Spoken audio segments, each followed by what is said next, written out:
Welcome to our deep dive, and today it's all about jazz. Yo, yeah. We're not just going to learn about jazz, though. Yeah. We're going to try to unlock its magic. Right. Why is this genre so captivating, and um, how has it managed to stay so influential? Mm-hmm. For this deep dive, we're going to be looking at a podcast episode called The Evolution and Magic of Jazz Music. Okay. And I have to say, I'm already fascinated, and we haven't even started yet. So Well, it is a rich and complex journey, but it's one worth taking for sure. Yeah. And I think to really get to the soul of jazz, we need to start right at the very beginning. Okay, let's take it back to the source. All right. So jazz, that starts in New Orleans, Right. right? I mean, what was it about this city that led to the birth of this incredible genre? Well, you have to kind of think about New Orleans at the turn of the 20th century. Okay. It was this incredible cultural melting pot. You had all these musical traditions like blues and ragtime and gospel, Wow. all converging in this one place. And it really created this perfect environment for a new form of musical expression to emerge. Wow. It's amazing how a specific time and place can give birth to something so groundbreaking. Yeah. So who are some of the key figures that kind of came out of this vibrant scene? I know Louis Armstrong was a huge name in those early days. Yeah. What made him stand out? Well, Armstrong wasn't just a talented trumpet player. I mean, he was an innovator. Right. His improvisational skills were revolutionary. Oh, wow. He would take melodies and just transform them on the spot, injecting his own personality and emotion into every single note. Wow. It was a radical departure from the more structured music of the time, and it really helped to define that improvisational spirit that's so central to jazz. So he basically changed the game for jazz musicians. He did. Showed them what was possible with spontaneous expression. Were there other pioneers who helped to kind of shape those really early years of jazz? Absolutely. You can't talk about really jazz without mentioning Jelly Roll Morton. He brought this incredible piano prowess and this flamboyant personality to the genre. He just captivated audiences. Yeah. His compositions blended ragtime and blues influences. Okay. And he really played a vital role in popularizing the New Orleans jazz sound. He sounds like quite a character. Yeah. And then there's Duke Ellington, who I kind of think of as like the king of big band jazz. What was his impact? I mean, Ellington's vision was immense. Yeah. He took jazz from small ensembles to full-blown orchestras. I mean, imagine the sound, soaring trumpets, soulful saxophones, driving rhythms, Wow. all woven together into this incredibly sophisticated tapestry of sound. Wow. He really expanded the possibilities of jazz, not just in terms of size, but in scope and ambition. Yeah, he's a composer, a band leader, a pianist. I mean, just a true Renaissance man of jazz. Yeah. So speaking of which, there's so many distinctive elements that make jazz, jazz. Yeah. I often hear about the swing feel, but it's one of those things that's kind of hard to put into words. It is. How would you explain that to someone who's never experienced it? Okay, well, imagine yourself dancing to like a really infectious beat. Okay. It's that feeling of wanting to move. That irresistible pulse that makes your foot tap and your head bob. Yeah. That's the essence of swing. Okay. It's not just about the rhythm. It's about the way the notes are played with the subtle lilt and the sense of forward momentum that creates that infectious energy. Oh, I see. So it's not just something you hear. It's something you feel in your whole body. Exactly. Now, jazz is also known for its improvisation, which you described so well when you were talking about Louis Armstrong. Right. Is there a way to explain just how crucial that element of spontaneity is to the genre? Well, think of it as a conversation between musicians. Okay. They're not just playing notes on a page. They're responding to each other in real time, building on each other's ideas, creating something new and unexpected in the moment. It's this element of surprise, that sense that anything can happen, that makes jazz so captivating to both play and listen to. It's like they're composing on the fly. Yeah. It's a musical high-wire act with no safety net. Right. And another thing that makes jazz stand out is the use of what are called blue notes. What makes those notes so special? Blue notes are those slightly bent or flattened notes that give jazz its kind of melancholy, soulful sound. Okay. It's a direct link to the blues tradition, and it adds this incredible emotional depth to the music. They're like adding a little spice to the mix, a little bitter sweetness to the music. Now I think it's time we take a trip through jazz history and see how it evolved through the decades. Right. The 1920s were a defining moment for the genre. Oh, absolutely. Yeah. The Roaring Twenties truly lived up to their name. Yeah.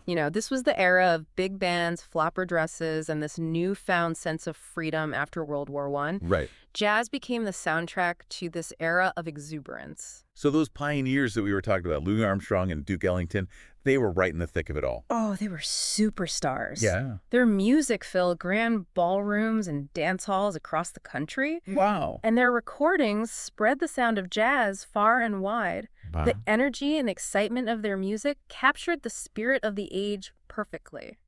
Yeah, it's amazing to think about how they went from playing in the clubs of New Orleans to becoming national icons. Mm-hmm. But jazz wasn't content to stay the same, was it? No. The 1940s brought about a pretty significant shift with the emergence of bebop. What sparked this new style? Bebop was a reaction to the kind of polished sounds of swing. Yes. It was faster, more complex, and definitely a bit more rebellious. It was music born out of a desire to break free from conventions and push the boundaries of what jazz could be.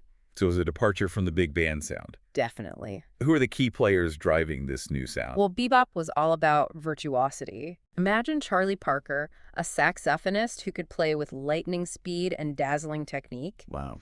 And then you had Dizzy Gillespie on trumpet, equally brilliant, just pushing the limits of what was possible on the instrument. Yeah. And let's not forget Thelonious Monk. Oh, right. The eccentric pianist with his unique harmonic language and unconventional melodies. Yeah. I mean, they were the architects of bebop.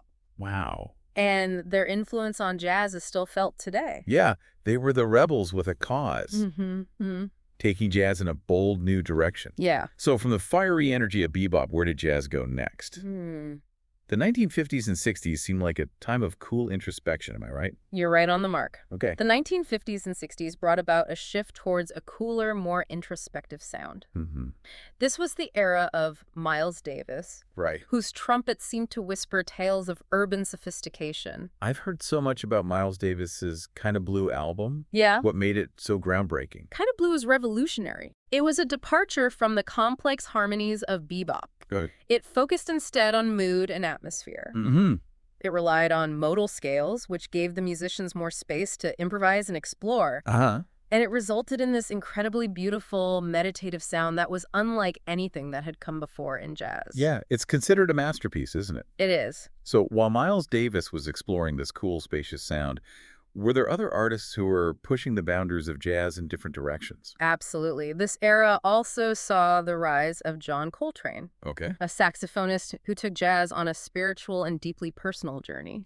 His music was intense, sometimes challenging, but always deeply moving. His album, A Love Supreme, is one I've been meaning to listen to. Oh, yeah. What makes it stand out? Well, A Love Supreme is a 4-part suite, a musical expression of Coltrane's deep spirituality. Wow. It's like a prayer set to music, exploring themes of faith, love, and transcendence. Yeah. It's a powerful and moving work that showcases that spiritual side of jazz and the way it can be used to express profound human emotions. It sounds like an incredible musical and emotional experience. Yeah. Now, we're going to take a break here. Okay. But when we come back, we'll delve into the fusion era of jazz All right. and explore how this genre continues to evolve and influence music today. Sounds good. So stay tuned. Okay.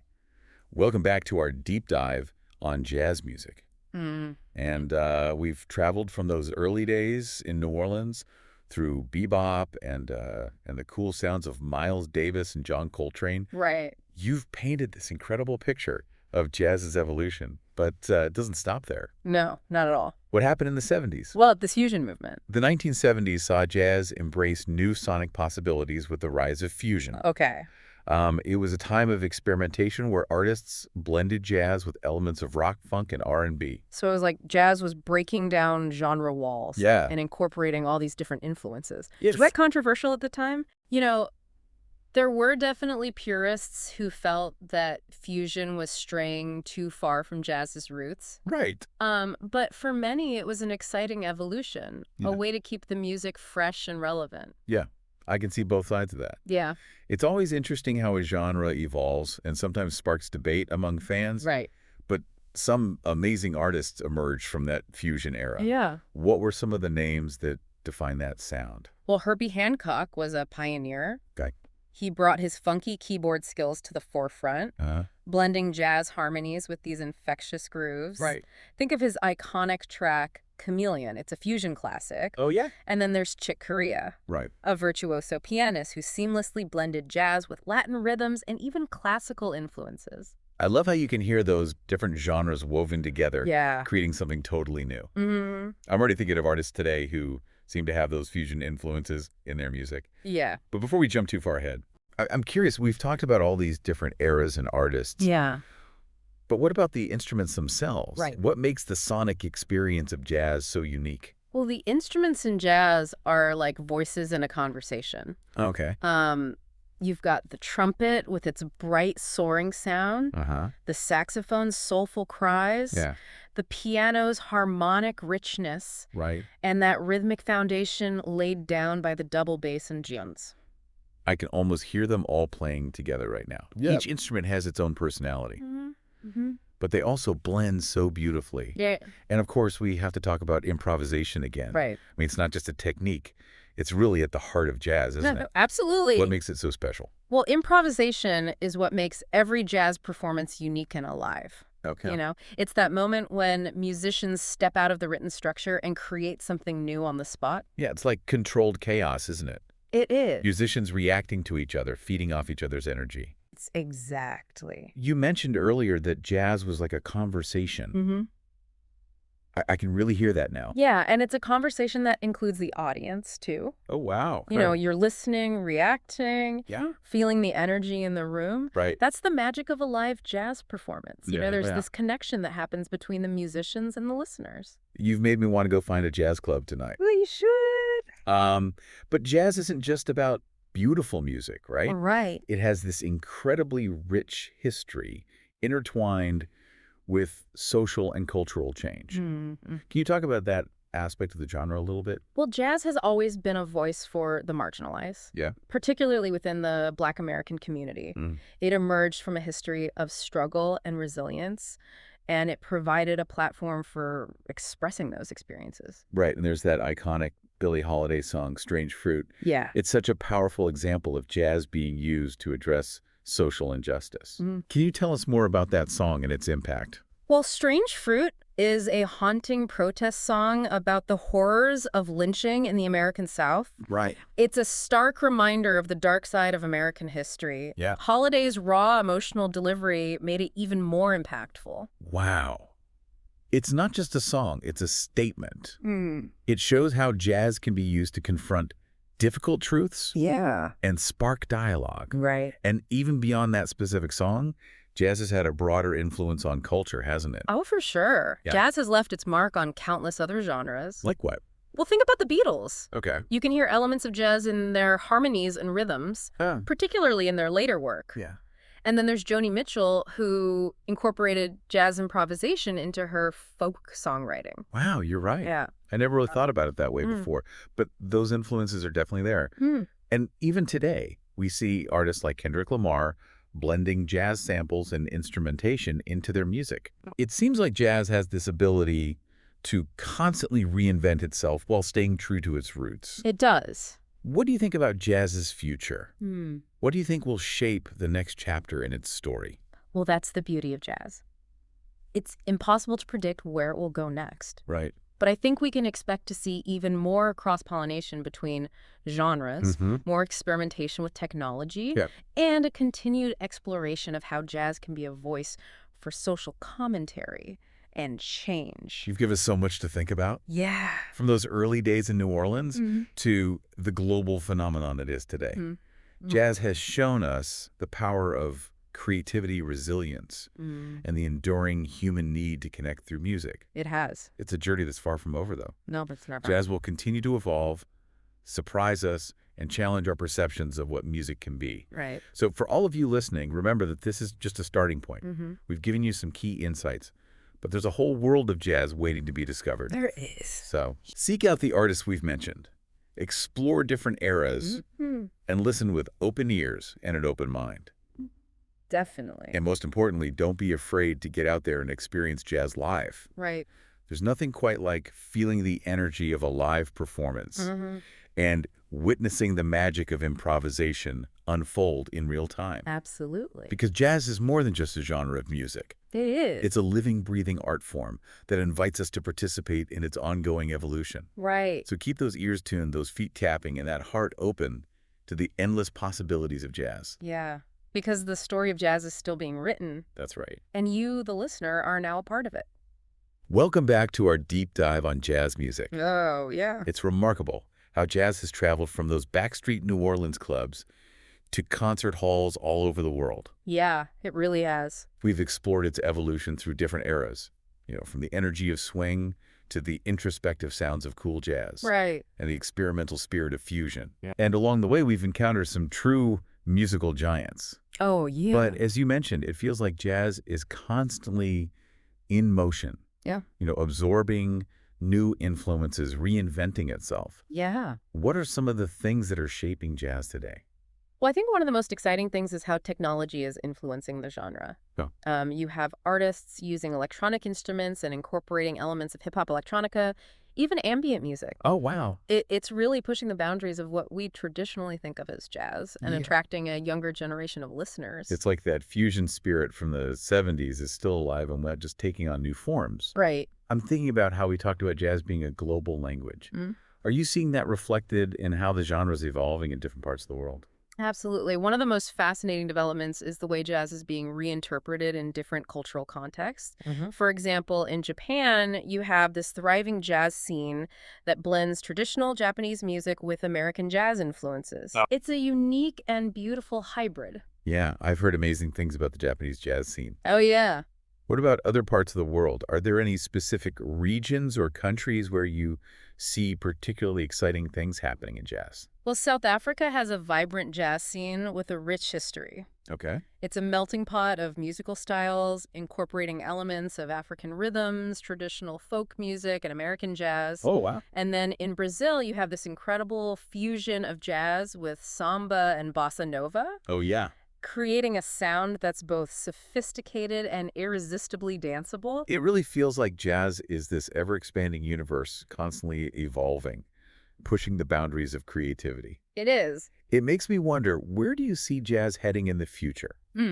What do you think will shape the next chapter in its story? Well, that's the beauty of jazz. It's impossible to predict where it will go next, Right. but I think we can expect to see even more cross-pollination between genres, more experimentation with technology, and a continued exploration of how jazz can be a voice for social commentary and change. You've given us so much to think about, Oh, good. from those early days in New Orleans to the global phenomenon it is today. Yeah. Jazz has shown us the power of creativity, resilience, and the enduring human need to connect through music. It really has. So for all of you listening, remember that this is just a starting point. Mm-hmm. We've given you some key insights, but there's a whole world of jazz waiting to be discovered. Right. So seek out the artists we've mentioned, Yeah. explore different eras, Mm-hmm. and listen with open ears and an open mind. Absolutely. And most importantly, don't be afraid to get out there and experience jazz live. Yeah. There's nothing quite like feeling the energy of a live performance and witnessing the magic of improvisation unfold in real time. That's right. Thanks for joining us for this deep dive on jazz music. Yeah. Thanks for having me. And be sure to tune in next time for another fascinating musical exploration.